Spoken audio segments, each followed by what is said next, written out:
여러분, 오늘은 어버이 주일입니다. 우리의 참부모 되시는 하나님을 경외할 뿐 아니라 육신의 부모에게도 공경과 사랑을 표할 수 있는 그 귀한 시간이 되었으면 참 좋겠습니다. 그리고 오늘은 제5계명, 그러니까 내 부모를 공경하라라는 그 하나님의 말씀이 무엇인지 우리가 한번 생각해 보도록 하겠습니다. 여러분, 부모란 누굴까요? 여러분, 부모를 누구라 생각하며 살아왔고 지금 여러분은 누구라고 여기며 살고 계십니까? 하나님께서는 우리 부모를 향하여서 하나님의 대리자다라고 말씀하십니다. 여기서 대리자라는 것은 어떤 사람이 해야 할 일을 누군가에게 부탁할 때 그 부탁한 일을 그대로 행하는 사람을 대리자라고 말을 합니다. 출애굽기 23장 21절 말씀을 보시면 하나님께서 대리자, 성경 본문에 의하면 하나님의 사자를 가리켜서 이렇게 표현하는 본문이 나옵니다. 우리 21절 말씀 같이 한번 읽어보겠습니다. 시작. 너희는 삼가 그의 목소리를 청종하고 그를 노엽게 하지 말라.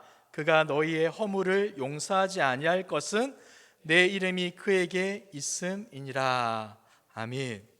여러분, 뭐라고 합니까? 하나님께서 나의 이름이 그에게 있다라고 말씀해 주고 있는 것이죠. 우리가 조금 편하게 읽을 수 있는 현대인의 성경에서는 이 아래에 있는 본문을 이렇게 번역합니다. 내 이름으로 보낸 자이다 라고 이야기한다는 것이죠. 정리하자면 하나님의 이름으로 세워진 대리자, 하나님으로부터 보냄을 받은 대리자는 바로 하나님의 이름 가운데 보냄을 받았기 때문에 우리가 그 말씀을 따라야 하고 그 말씀에 순종해야 한다라는 것을 알려주고 있는 겁니다. 여러분, 성경에 보면 여러 대리자들이 있죠. 아브라함이 있었고 모세가 있었고 다윗, 바울, 그리고 예수님의 제자들도 예수님께서 그들을 내가 세상으로 보냈다라고 이렇게 표현하면서 그 또한 주님의 대리자임을 성경이 밝혀주고 있습니다. 그리고 오늘 우리가 살펴볼 부모 또한 하나님의 대리자라고 볼 수 있다는 것이죠. 그렇다면 여러분, 우리는 하나님의 대리자인 부모님에게 어떤 부분을 우리가 주목해야 하겠습니까? 먼저 우리가 주목할 것은 그 부모가 어떠한 일을 대리하는 자인지를 생각해 볼 필요가 있습니다. 첫 번째는 하나님께서는 부모를 통하여서 우리에게 생명을 주십니다. 여기에 모여있는 사람들 중에 나는 어느 날 갑자기 하늘에서 뚝 떨어졌습니다, 저는 누구의 도움도 받지 않고 스스로 출생했습니다라고 말할 수 있는 사람이 있겠습니까? 어느 누구도 그렇게 장담할 수 없습니다. 아니, 그렇게 출생할 수가 없습니다. 예외 없이 모두가 부모를 통하여서 태어나는데 생명의 주관자 되시는 하나님께서는 우리의 부모를 통하여서 우리에게 생명을 허락해 주신 겁니다. 생명의 대리자로 우리 부모를 선택해 주셨다라는 것을 알 수 있다는 것이죠. 두 번째는 하나님이 부모를 통해서 우리에게 필요한 것을 공급하시며 우리를 돌보게 하십니다. 대부분의 부모들은 자신보다 자녀를 소중히 여깁니다. 어떻게 해서라도 좋은 것을 입히고 좋은 것을 먹이고자 합니다. 뿐만 아니라 건강하고 올바른 자녀로 자랄 수 있는 일에 힘을 다해 돕습니다. 하나님이 주신 사랑의 마음으로 자녀의 필요에 집중하고 자녀를 섬기고 사랑하는 일에 힘쓰는 것이 부모라는 것이죠. 바로 부모에게 맡겨진 사명과 역할이 그렇다는 겁니다. 그리고 세 번째는 하나님은 부모를 통하여서 하나님과 예수님에 대해 배우도록 하십니다. 여러분, 우리가 너무나 잘 아는 신명기 6장 6절과 7절에 보시면 부모가 자녀에게 해야 될 중요한 역할에 대해서 이렇게 설명합니다. 우리 좀 길지만 같이 한번 읽어보도록 하겠습니다. 시작. 오늘 내가 내게 명하는 이 말씀을 너는 마음에 새기고 길을 갈 때에든지 누워있을 때에든지 일어날 때에든지 이 말씀을 강론할 것이며. 아멘. 부모에게 말씀하는 겁니다. 처음에 뭐라고 합니까? 너는 이 말씀을 마음에 새기고.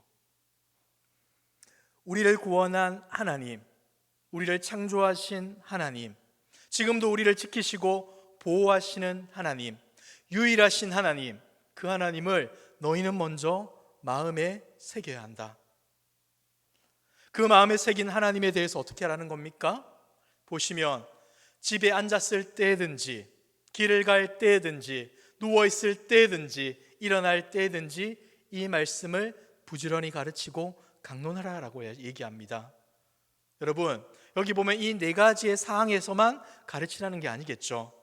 우리의 삶의 모든 영역을 통하여서 자녀들이 하나님을 알아갈 수 있도록 가르쳐야 한다, 지도해야 된다.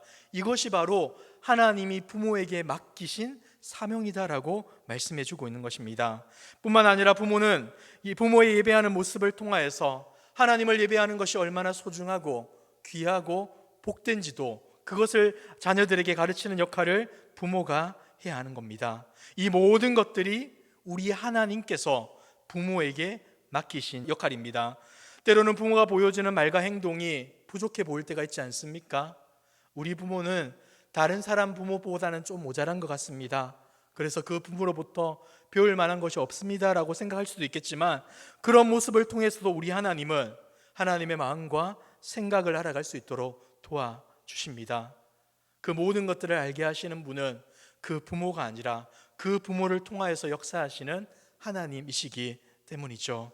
사랑하는 성도 여러분, 우리의 부모가 하나님이 세우신 대리자로서 우리에게 생명과 필요한 것을 공급해주고 믿음 안에 살아갈 수 있도록 가르쳐 주시는 분이라는 사실, 곰곰이 생각해 보시면 너무나 놀랍지 않습니까? 우리가 뭔가를 한 것도 아닌데 하나님은 부모를 통하여서 이 모든 것들을 공급해 주시는 겁니다. 이러한 측면에서 부모님들은 하나님이 보내신 대리자인과 동시에 우리에게 주시는 하나님의 큰 선물이다라고도 볼 수 있는 것이죠. 그렇다면 우리는 이런 부모님께 어떻게 행동해야 되겠습니까? 자녀들은 양육하는 부모님을 어떻게 해야 됩니까? 공경해야 하는 것입니다. 출애굽기 20장 12절 말씀을 다시 한번 읽겠습니다. 시작.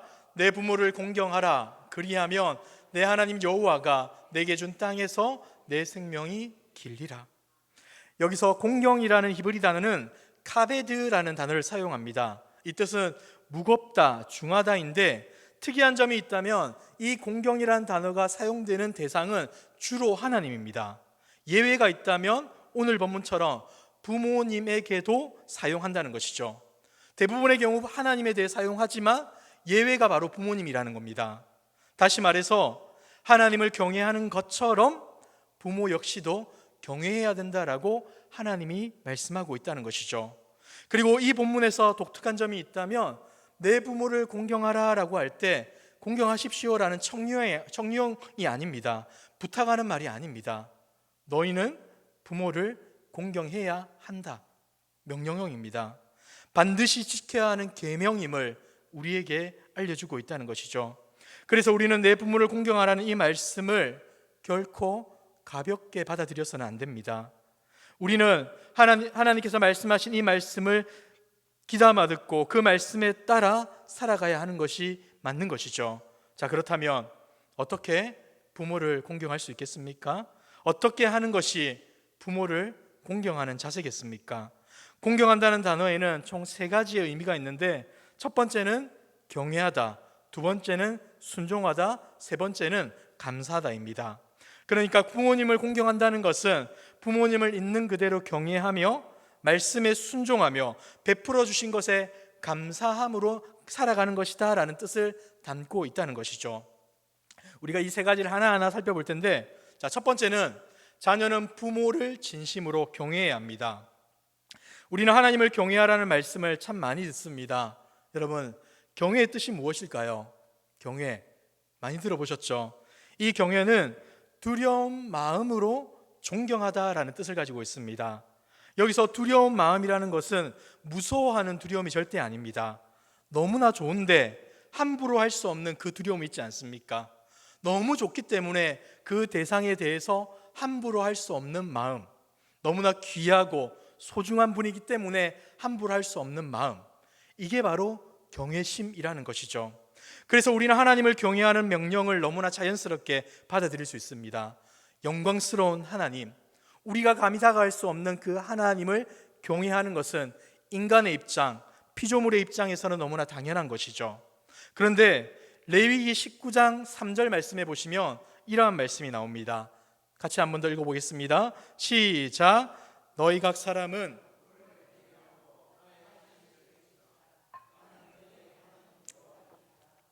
아멘. 하나님 말고 누구를 경외하라고 합니까? 부모를 경외하라라고 말씀하고 있죠.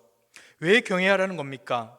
하나님께서 하나님 대신 우리를 돌보고 양육하는 대리자로 부모님을 삼아 주셨기 때문입니다. 하나님의 대리자로 부모가 세워졌기 때문에 우리는 그 부모님을 경외하는 마음으로 섬기고 대하는 자세를 가져야 한다는 것이죠. 하나님을 경외하는 것처럼 부모님 역시 경외해야 하는 것입니다. 그래서 하나님을 경외하는 백성들은 부모님을 경외할 수밖에 없다라고 말해주고 있는 것이죠. 어떤 자녀들은 그럴 수 있습니다. 우리 부모님은 별로 존경할 만한 구석이 없습니다. 근데 자녀가 부모를 경외해야 할 이유는 부모가 사회적으로 높은 자리에 있거나 대단한 일을 하기 때문에, 또는 실수가 없고 항상 존경받을 만해서가 아닌 겁니다. 여러분, 그러한 자격과 조건이 구비되지 않더라도 우리는 부모를 경외해야 됩니다. 하이델베르크 소유리 문답 104문에 보시면 제5계명, 그러니까 내 부모를 공경하라는 명령에서 하나님께서 원하시는 것이 무엇입니까? 라는 질문이 나오는데, 이와 같은 질문에 이러한 답이 나옵니다. 제가 한번 읽어드리겠습니다. 나의 부모님, 그리고 내 위에 있는 모든 권세에 대하여 모든 공경과 사랑과 신실함을 나타내고 그들의 모든 좋은 가르침과 징계에 대해 순종하며, 또한 그들의 약점과 부족에 대해서는 인내해야 합니다. 왜냐하면 그들의 손을 통하여 우리를 다스리시는 것이 하나님의 뜻이기 때문입니다. 제가 뒷부분 한 번 더 읽어드리겠습니다. 그들의 약점과 부족에 대해서는 인내해야 합니다. 왜냐하면 그들의 손을 통하여 우리를 다스리시는 것이 하나님의 뜻이기 때문입니다. 사랑하는 성도 여러분, 자녀는 하나님이 우리 부모님을 내게 주셨구나, 하나님의 다스림과 보호와 간섭하심이 우리 부모님을 통하여서 하나님이 하시고 계시는구나 라는 것을 인정해야 한다는 겁니다. 하나님이 우리에게 주신 분이 부모님이라는 사실을 기억하며 그 부모님을 경외하며 살아야 한다는 것이죠. 만약 우리에게 부모님을 경외하는 마음이 없다면 우리는 결코 부모님을 공경할 수 없는 것입니다. 자, 이제 두 번째는 이것입니다. 자녀는 부모의 가르침과 명령에 순종을 해야 합니다. 자녀는 부모의 가르침과 명령에 순종을 해야 하는데, 자녀가 부모님을 경외하는 마음을 가지면 어떻게 됩니까? 경외하는, 그 존경스러워하고 귀하게 여기는 마음이 있다면 한마디 한마디를 허투루 듣지 않을 겁니다. 그 한마디를 귀담아 듣고 어떻게 해서라도 그 말씀에 순종하고 그 말씀을 따라 살려고 하는 발버둥이 있을 겁니다. 때문에 우리가 부모를 공경한다면 우리의 삶에 순종이라는 그 당연한 절차가 따라올 수밖에 없다는 것이죠. 신약에서도 부모 공경과 말씀에 순종하는 것이 같음을 우리에게 알려줍니다. 에베소서 6장 1절과 2절에 보시면, 자녀들아 주 안에서 너희 부모에게 순종하라, 이것이 옳으니라. 내 아버지와 어머니를 공경하라, 이것은 약속이 있는 첫 계명이니. 여러분, 뭐라고 합니까? 첫 번째, 자녀들아 주 안에서 내 부모에게 어떻게 하라고 합니까? 순종하라라고 얘기합니다. 이것이 옳으니라. 그러면서 이 내용을 반복해서 한 번 더 얘기하는데, 내 아버지와 어머니를 공경하라라고 얘기합니다. 다시 말해서 부모께 순종하는 것이 부모를 공경하는 것이다 라고 말씀해주고 있다는 것이죠. 모든 말씀에 순종하는 것이 우리에게 필요하다는 겁니다. 근데 여러분, 우리가 모든 말씀에 대해서 부모에게 순종한다고 해서 그 모든 것이 어느 것도 가리지 않고 다 순종해야 하느냐? 그것은 절대 아닙니다. 우리에게는 순종의 기준이 있어야 되는데, 그 유일한 기준은 주님 안에서라는 기준을 가지고 있어야 합니다. 여러분, 믿지 않는 가정의 부모들은 어떠한 말을 할 때가 있습니까? 너 예수 믿지 마, 교회 나가지 마, 지금 시험 기간인데 왜 공부 안 하고 교회 가? 이런 말씀할 때, 어머니 알겠습니다, 어머니가 말씀하시니 제가 공경의 표로서 순종하겠습니다, 교회 안 가겠습니다 하면 되겠습니까? 안 되겠습니까? 안 되는 겁니다. 우리에게는 더 큰 기준과 잣대가 있는 겁니다. 주님 안에서 주님의 뜻에 부합하고 주님의 말씀에서 어긋나지 않는 순종을 해야 한다는 것이죠. 대부분의 경우 부모의 말씀에 순종해야 하지만 혹 그 말씀이 하나님의 가르침과 위배된다면 우리는 그 말씀에 대해서 정중하게 사과를 구하고 어머니, 이 말씀은 제가 듣지 못하겠습니다. 너무나 부모님을 공경하고 사랑하지만 그러지 못하겠습니다 라고 거절하는 그 자세가 필요하다는 것이죠. 골로새 3장 20절에 보시면 이런 말씀이 나옵니다. 자녀들아 모든 일에 부모에게 순종하라. 이는 주 안에서 기쁘게 하는 것이니라. 우리는 어떻게 해서든지 부모님의 말씀에 귀 기울여 듣고 그 말씀에 순종하는 자세를 가져야 하는 겁니다. 여러분, 우리 부모님께서 가르쳐 주신 말씀에 일일이 다 순종할 수 있는 것은 아닐 겁니다. 그리고 우리의 모든 삶 가운데서 부모님이 다 말씀을 해주는 것도 아닐 겁니다. 하지만 부모님이 우리에게 가르쳐 주신 그 기준과 잣대가 있지 않습니까? 그러한 것들이 있다면 우리는 부모를 공경하기 때문에 그 말씀을 귀담아 듣고 마음에 담아서 맞아, 우리 부모님이 이렇게 가르쳐 주셨지 하면서 그 말씀에 근거하여서 순종할 수 있는 모습을 보여야 한다는 겁니다. 다시 말해서 우리가 부모를 공경한다면 우리의 삶 가운데 부모님의 말씀에 순종하는 모습과 자세가 나타나야 한다라는 것, 그리고 이 모습을 하나님이 기뻐하신다라는 사실을 우리는 반드시 기억해야 할 것입니다. 자, 세 번째는 자녀는 부모에게 마땅히 감사해야 합니다. 철없는 자녀의 입장에서는 부모에게 왜 감사해야 하는지 잘 알지 못합니다. 감사하기보다는 다른 가정의 부모들과 비교하여서 원망하고 불평하고 투덜거릴 때가 참 많이 있죠. 하지만 부모님이 우리에게 했던 일들을 하나하나 따져보면 우리는 감사할 수밖에 없습니다. 어머니는 자녀를 처음 뱃속에 잉태하는 순간부터 어떻게 됩니까? 몸이 무거워지고 힘이 듭니다. 출산할 때 그 해산의 고통은 상상을 하지 못할 고통입니다. 그런데 출산보다 더 힘든 것이 육아라는 말이 있지 않습니까? 그 정도로 자녀를 양육한다는 것은 쉽지 않습니다.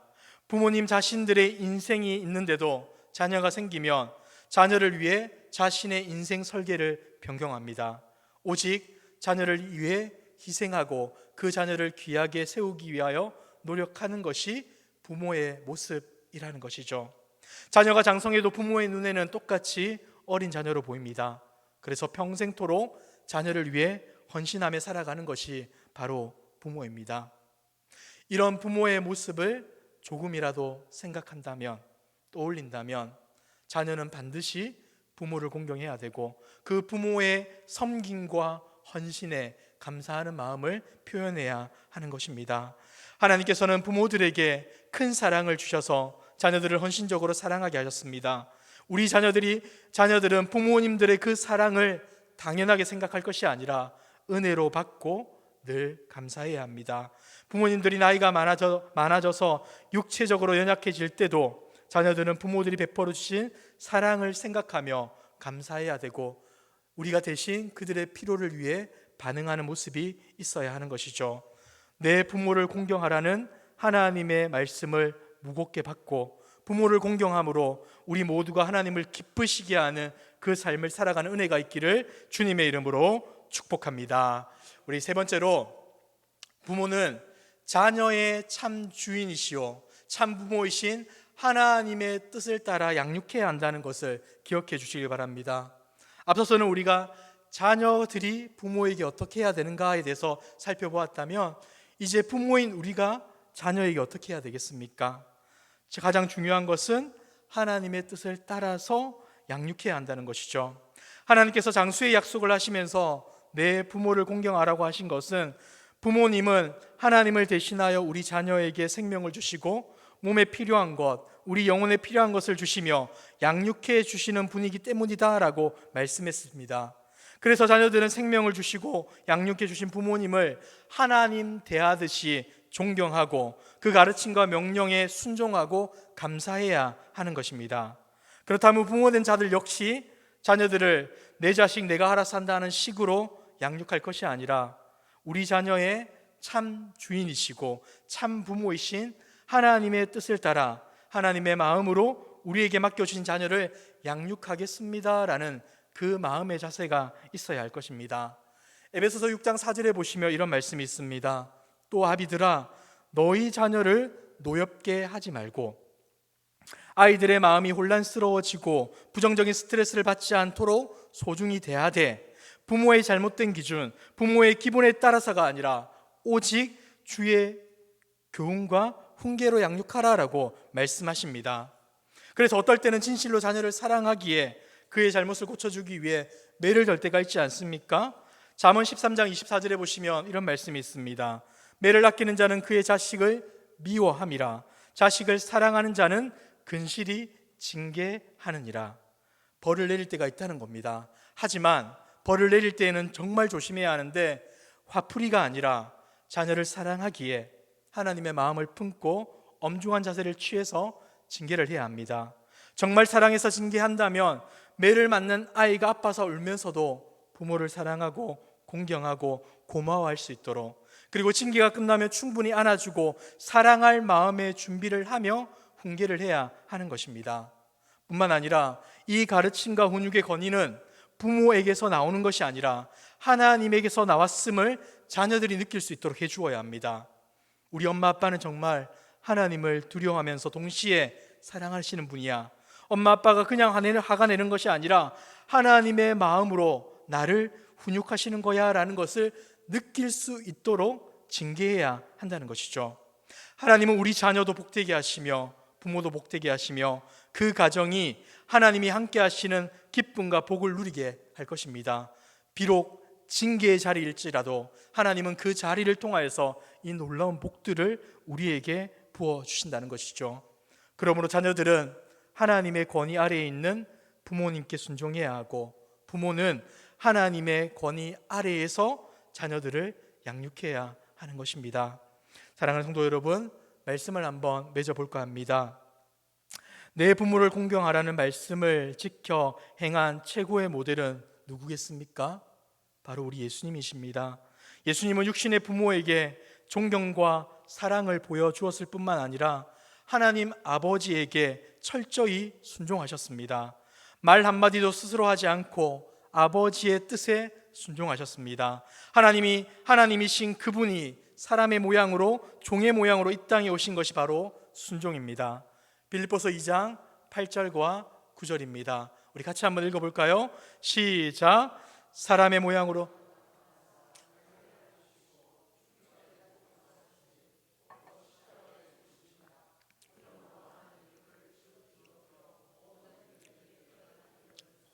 아멘.